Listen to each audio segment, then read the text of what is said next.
It is. First one. There's a lot of firsts going on. Everybody good? All right, we'll let Coach make a couple comments and we'll take questions. All right. Appreciate y'all being here. Just got done with a situational scrimmage. First, Coach Malzahn came out. That was his first one of spring. I've been trying to get him here. And he's moving back and will be a huge resource for me. And super grateful for him and Christy and the support that they've shown myself and Lex, and which has been awesome. So super grateful to have a wealth of knowledge here and a guy that cares about Auburn so dearly. Scrimmage, situational scrimmage. We went right at 100 plays. So really, again, for the twos, kind of a half of football worked.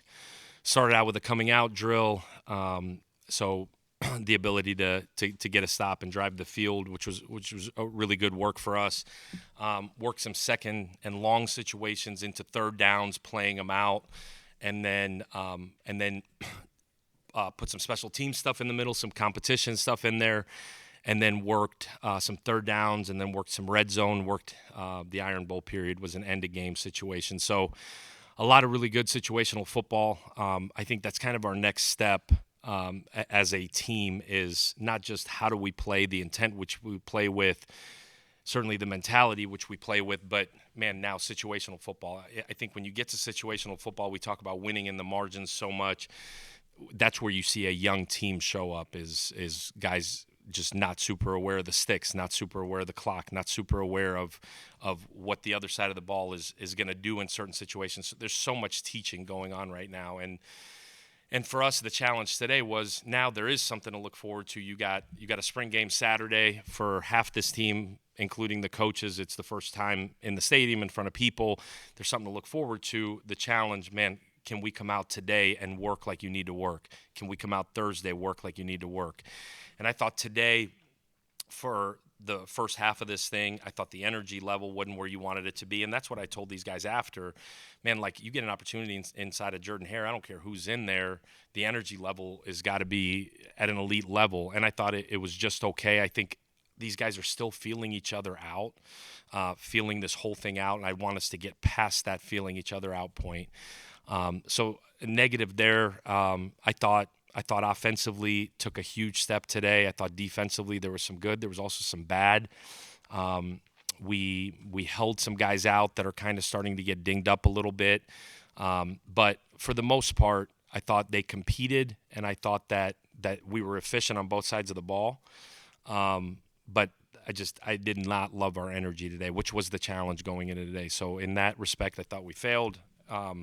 But in a lot of ways, I thought we got better today. So I think when you're in the spring and you're not preparing for a game, I think the more you can coach just demeanor, mindset, intent. At the end of the day, what I told these guys when I brought them up was, man, like, the mindset when you walk into the stadium is it's one way in, one way out. Like, we got to get to a point where we'll line up and play anybody, anywhere, anytime. And that's a mindset that when you come to Auburn, that you expect to have. We're getting there. We're not there yet. But gosh darn it, we're going to get there. So I'll open it up to questions. Go Justin, Brian, Bill, Ferg. Alex, last Friday you talked about some of the younger receivers catching your eye, whether it was Neptune or Deshaun Spencer. You talked about the offense taking a step forward today. How did some of the younger receivers that you're watching for developmental-wise, how did they do today? Yeah, Justin, the one guy that stood out today was Brian Williams.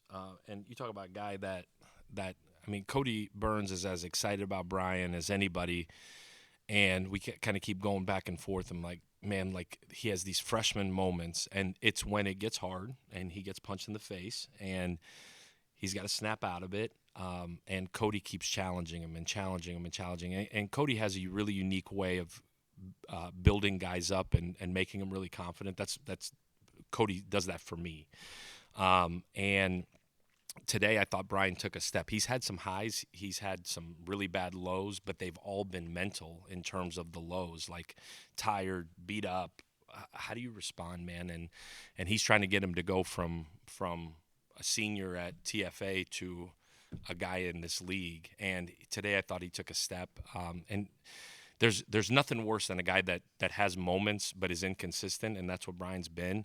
And I thought today he was really consistent. Went up, got the ball, made some plays, played physical on the perimeter. Deshaun Spencer is another one that the first couple of weeks, I think he was trying to figure life out. The last week and a half, he's been a guy that looks like he could have a chance to help us right away. And I brought up Deshaun last time. I mean, when you come from a program like he does and he's played so much high-level football, now it's just learning the system, understanding the physicality of it. And there's nothing like going out here and getting tackled and understanding like, all right, I got tackled by Eric Winters. I'm alive. I'm still in one piece. All right, I can do this.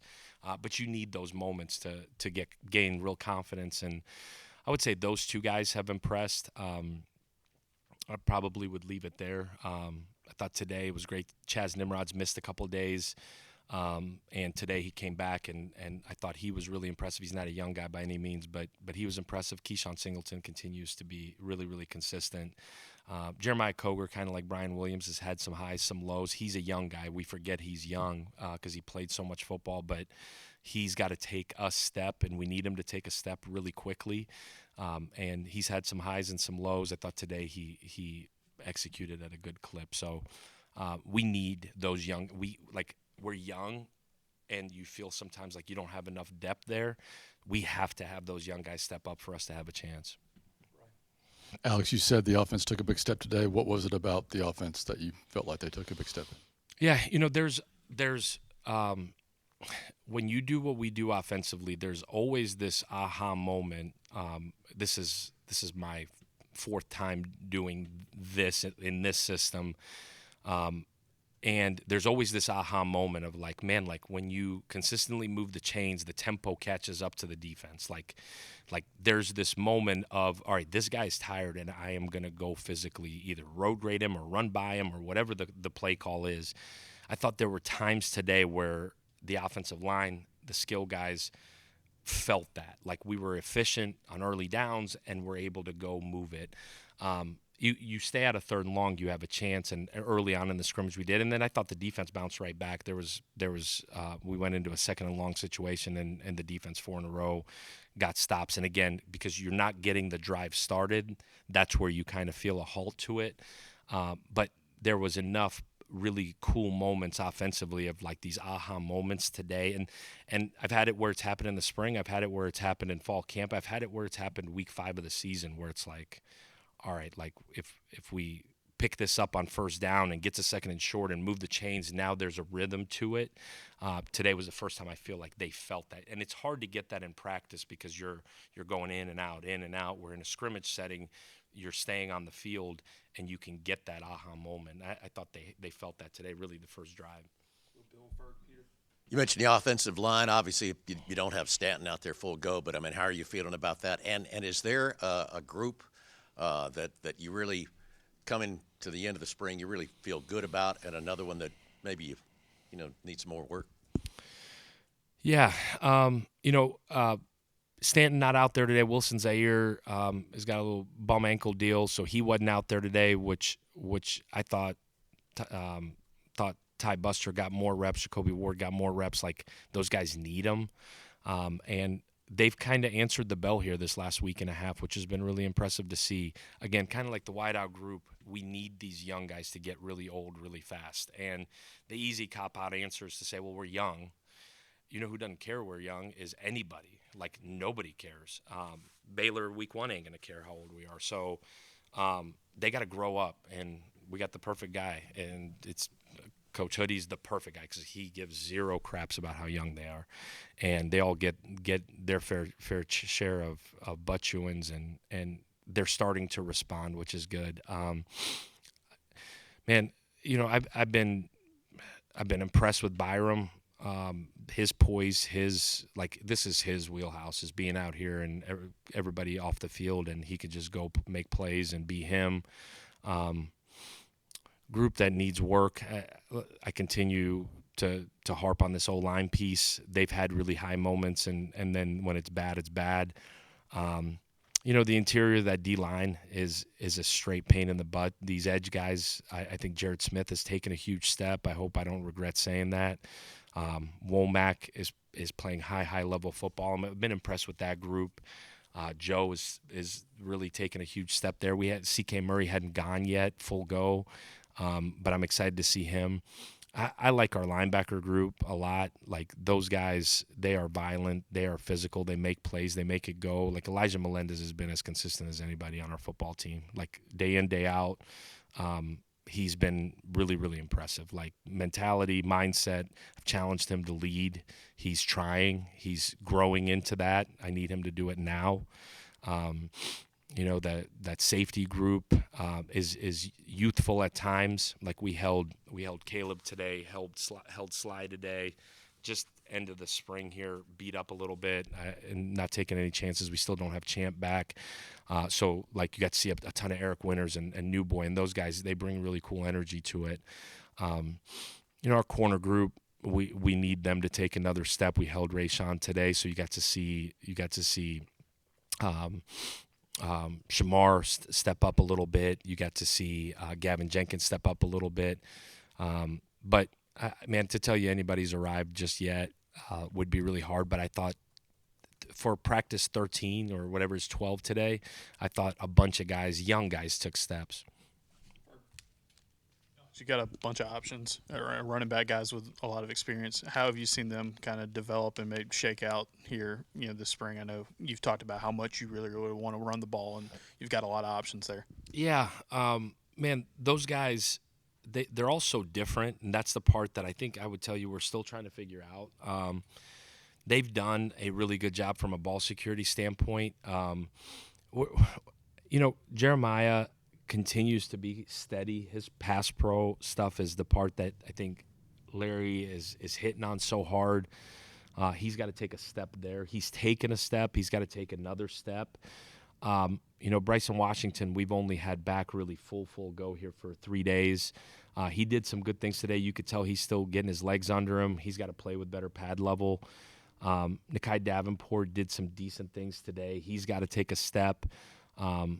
Omar continues to be maybe as good of a pass pro guy as we've got, but he's got to take a step in terms of being able to run consistently the way we need him to.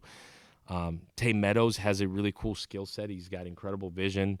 Those guys are continuing to fight, and that's what's so awesome in that room is there's so much competition. We'll get it to where it's you really need 3.5 guys going into the season, and those guys are going to continue to fight. Some highs, some lows. I think that group has shown some positives. They got to go take another step, and that's in everything, pass protection, but being able to consistently gain extra yards. I thought today, for the first time, probably because we're tackling and it's real, you got to see like a really good version of Omar. You got to see a really good version of Jeremiah. Again, when you get into a scrimmage setting now, we instead of going 4, 5, 6 plays in a row, it was really good to see Jeremiah on play 10 of a drive, like bow up and go. I don't know if anybody heard me in here, but I may have said that a couple of times. Like bow up, nobody cares, you got to go. So Jeremiah, the challenge for him has been to step up as a leader offensively. He's had moments. It's when he gets tired and things ain't going real good. He's still trying to find that voice a little bit. And I would tell you that as a team, that's what, if we're missing anything, it's that. Like we don't have enough true leadership in there, and guys are trying to find their way. I'm trying to encourage it. For us to take another step, that's what's got to happen, and we're not there yet, and we will. Like we're gonna find guys in this group that feel confident enough to go lead, because as long as it's coach driven, we're gonna hit a wall here at some point. But we need them for us to go to where we got to go, because we will win, and it's just a matter of these guys figuring out that it's on them to go win. Peter, Dan, Nathan. Have we decided on a format for 8-Day Saturday and what exactly that's going to look like? Yeah, are we allowed to? Yeah. Okay. It's going to be offense versus defense. We've got some guys beat up, and to split the team in two, I don't know if that'll do what we need to get done, which is honestly another practice in terms of just playing football. To split it up would probably be a little bit more fun for these guys in the sense of like teams and all that, but we need another day of offense versus defense. Really, everybody needs it. The coaches need it as well. So we're gonna go offense versus defense. We got a cool scoring format. Offense will get points for touchdowns, field goals, first downs, explosive plays. Defense will get points for tackles for losses, 3 and outs, turnovers, sacks. So explosive plays on both sides, and then stops. So cool format. I think it'll be fun. Offense will be in blue, defense will be in white, and that's how we'll play it out. Quarterback will not be live, but it'll be fun. We'll play 4 15-minute quarters. We'll running clock. We'll stop it for injury, stop it for the 2-minute warnings. So we'll play it like a real game. We need it. Our team needs it. Our coaches need it. We all kind of need it, but it'll be uber competitive. We got to find an award for the winner. You know what? I'd probably just be Taylor Bryan. Take him out to dinner, the winning side of the ball. You got SEC SID money. We'll take it, you know. But that'll be. I think I hit everything there. And a 20-minute halftime. Looking for a sponsor. We need a sponsor for that. We actually have a sponsor. We got one. Awesome. Good deal. You mentioned Byram's poise. Just how has he handled the adjustment from last season to this season so far, and where can his game still improve in your mind? Yeah, Byram, his comfort zone is being in the building. His comfort zone is being in the film room and just learning and where I thought through the winter he took a big step as a leader in terms of he was around everybody. He tried to make a huge effort from a connection piece. And I think he's trying to do that here as well. I think that'll be his biggest step. Byram, I was just talking to Coach Malzahn after practice, like his best stuff is when he's not in an orange jersey and he can go and make things happen. And you just don't see that until you actually go play. And that's where his comfort zone is. That's where his energy comes from, is creating with his feet. I think where it's just slowed down for him, where you're able to add things like what this offense looks like right now is drastically different than what it looked like last year, in the sense that we've been able to we've gone from 300 level to 400 level and even 500 level. The situational awareness is just through the roof right now. And he's learning and playing and seeing it on a different level. It's really slow to him. Like, that's when you see a quarterback where it slows down for him, especially when you're playing against this defense, which I know I said it before, like every imaginable check and like check with me, hard counts, cadences, every single check is in right now. Like, I've never been in spring ball practice 12 and every single mechanic you have is in. And it's in because the defense forces that to happen, but he can handle it. And when he can handle it, now it's kind of a crazy deal for Tristan and Locke and Reese, like, because they got to handle it too because they're playing the same defense, but it's slowed down for him. His last step in his progression is truly being able to take care of the football in every imaginable situation. No, there's times where you just got to eat it, and making sure that you've got the ball when you eat it. That's really the last step. Not pressing when you got to make things happen. Again, right now he's got to make things happen with his arm because he can't really with his feet, and so he's forced some things. Like, and the greatest thing about him, though, is he comes over. He's like, "Yeah, coach, that was as dumb gets. Like, keep it moving. Like, you ain't got to tell me what happened. I know what happened." That's the part that makes him really unique. And he's been with the same coaches this is going on year 4 now. When you have that relationship where you just like literally, I could stand back behind him, like, Byram, coach, I got it. Cool, moving on. And that part is neat. But taking care of the football.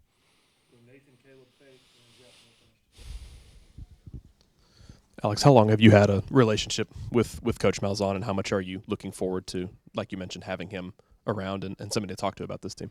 Yeah.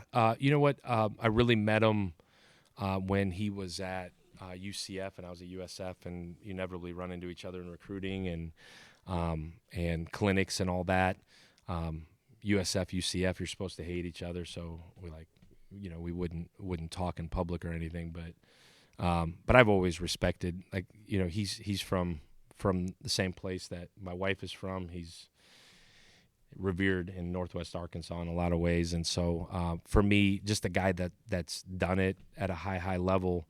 I'm excited. Like, for me, I got no ego in this thing, man. Like, if there's somebody that's been there, done that, and had success, I am all ears. I just asked him for his notes from the scrimmage. Like, if I got a guy living down the street that has time, one, I'm super jealous. Like, he's like, man, it's going to be between the lake and here, coach, you know? Like, I'm like, yeah, I know, Gus. Eventually I'll get there too, but he, to have a wealth of knowledge like that, and for him to be willing to give up his time, I'm telling you, he loves this place. This place, however it all shook out, like he is so grateful for what this place meant to him and still does. So I'm going to use every resource I possibly can, and I've reached out to every single person that's coached here that's willing to help and lend an ear, if nothing else. But Gus knows more football. He's forgotten more football than I know, so I'm going to take every bit of it.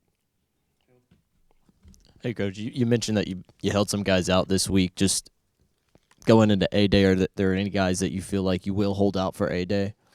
Man, I don't – nobody that I'm specifically planning to, other than the guys that have really been out post-surgery this spring.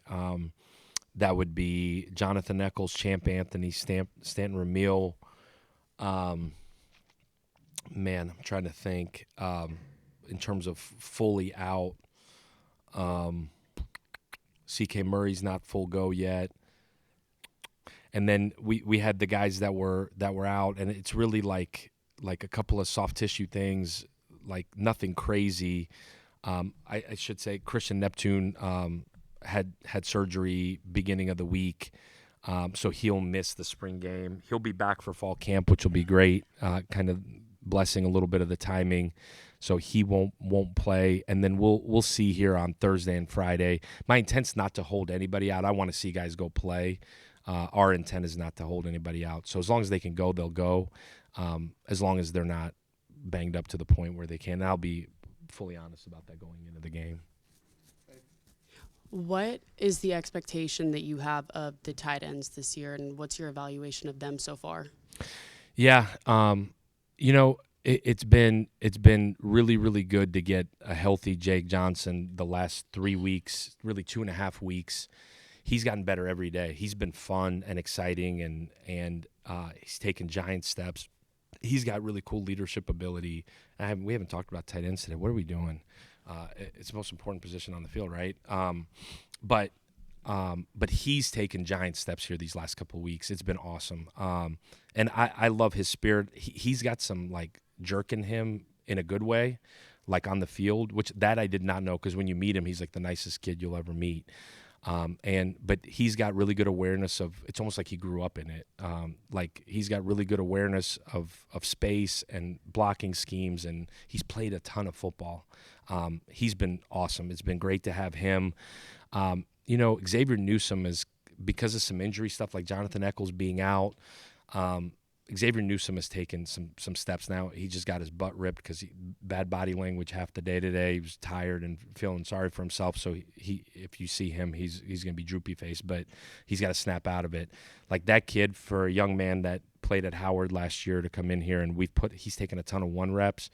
I don't know if he's totally ready for that yet, but he's had to be, and he's stepped up in some big moments. He's going to be a really good player here. Like, man, excited about him. Arliss Boardingham has missed the last couple of weeks with a hammy. He practiced today. We kind of limited him a little bit, but he showed some really positive things. DJ Broughton, he's gotten a ton of reps because of some injury stuff, and he's shown some flashes. He's also shown that he's a 17-year-old freshman at times. But that group, I've said it before, like, that group has got to be really good for us. We need to get Jonathan Eccles back and really get a full rotation in there. But I'm leaving, at least today, with way happier than, man, when we got here. I was like in a bad mental headspace on that deal. But I feel a lot better and actually feel pretty good. How much would a good A-Day turnout help simulate a game day for what you want to get accomplished, and what do you want fans to see Saturday? Yeah, man, selfishly, even walking in here last Thursday night with the lights on, the music going, we had a bunch of recruits and a bunch of parents here. Like I got goosebumps coming in here today, and there wasn't as many people, but there was recruits. Goosebumps. Like, it's awesome for our kids to play in an environment that is different. Man, it would be incredible. Be incredible. One, I think it'll be a fun time. They'll get a chance to see a continuation of what this defense has built here these last couple of years. They'll get to see a bunch of kids on offense that are as excited as anybody to play in here for the first time. I think, one, our players, it'll be big for them in an environment where people are around. It'll be really the last time they get to do it before you do it in real life here in Atlanta in a couple months. So we need it. Like, for us to take a step, we need that. We need some crowd noise. We need distraction. We need things going for us to be able to actually get a full live rep at it. So if the fans consider them being a part of us taking another step, that would be huge. But I think it'll just be a fun day, man. It's football in the spring in Auburn, Alabama. What the hell else you want, you know? So I'd be super grateful to pack this thing out, and we'll give them a show. We'll make it fun. Maybe even let somebody call a play or something. Not you, but maybe a fan. Okay. We'll pick one out. Guys, I hadn't thought much about it, to be honest with you. They made me do the format thing on Sunday. Like, gosh, I just want to see Rory win this thing, and we're trying to get a spring game format. So, all right. Thank you, Coach. Guys, thank you so much. Thanks, War Eagle.